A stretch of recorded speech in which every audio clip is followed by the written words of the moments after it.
I grew up just out of Vernon, a little farm on the Lumbee Road, and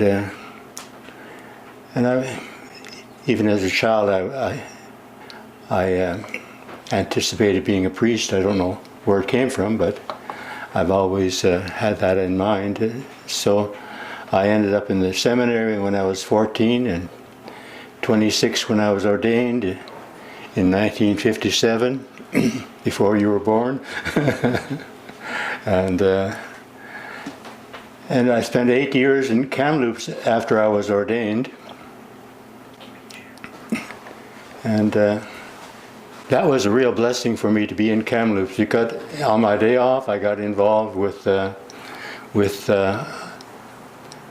several men who were building home-built airplanes, and I got into it quite deeply and became a part owner in one of the planes that we were building.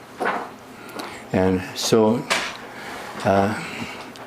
when I was sent to Valemount in 1965, we had to decide what I'm going to do with that part ownership in that airplane. Yeah.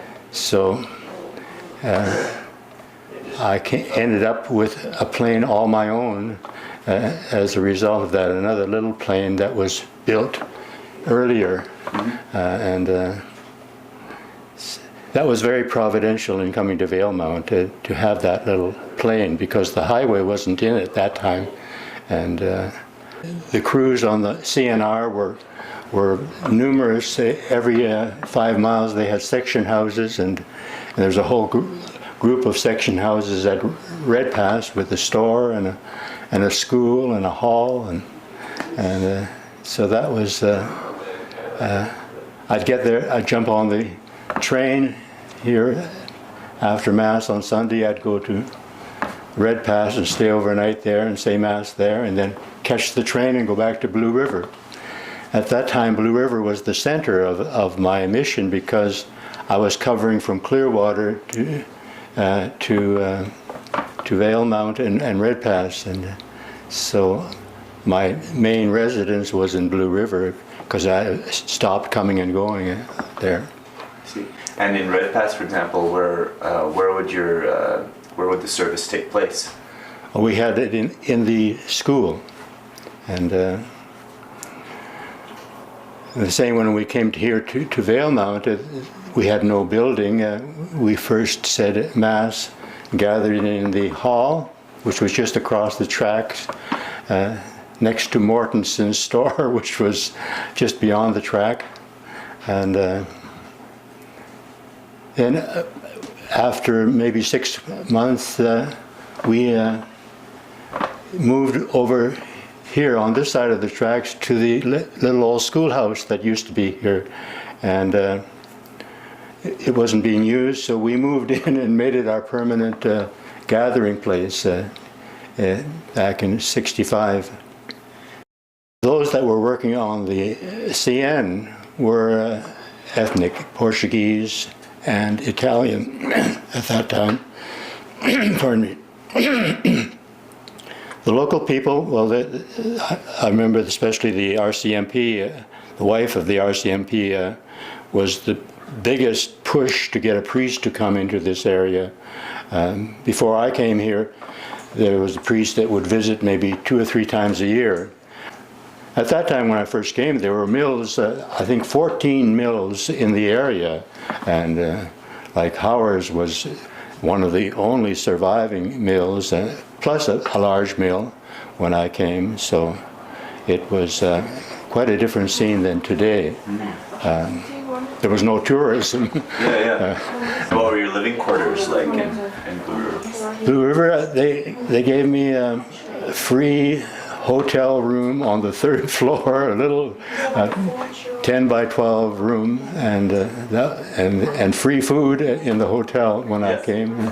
So that was my living quarters. And I'd stay overnight with one of the families here and in Red Pass when I stayed overnight. Same in Avola and Vavenby, I'd stay overnight in private homes. Yeah.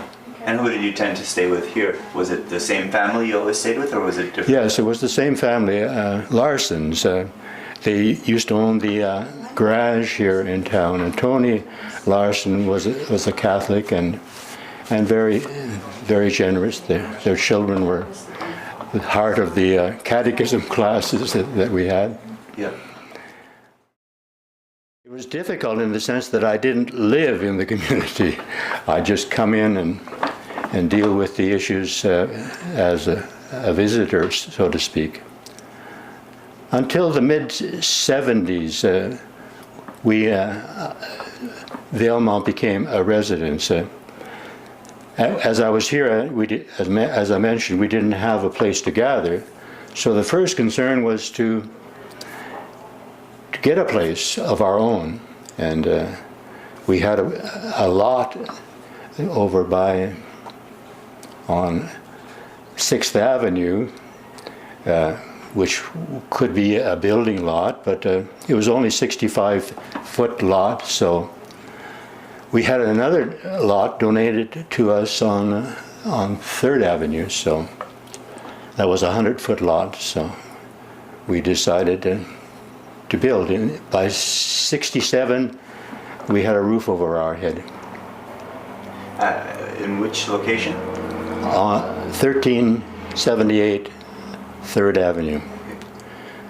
Of course, when I first came, the streets weren't in, but soon after I arrived, they lined up the street all the way along. Like even now, my gas is free. I had somebody in Ebola that I could always fill up my gas. The loggers here always provided me with gas. I didn't have any income when I was here. People provided the food, and I was always welcome in people's homes for a meal if I didn't have enough food at home. The way the people just took me into their lives at that practical level of my personal need was awesome. I didn't need money. In fact, it was a greater resource to have that support than if I had a paycheck. How does that work today? Does the church give you money to? I get a salary, but I turn it all back into the building fund now because I don't need it. So when you came, you depended a lot on the generosity of your parish.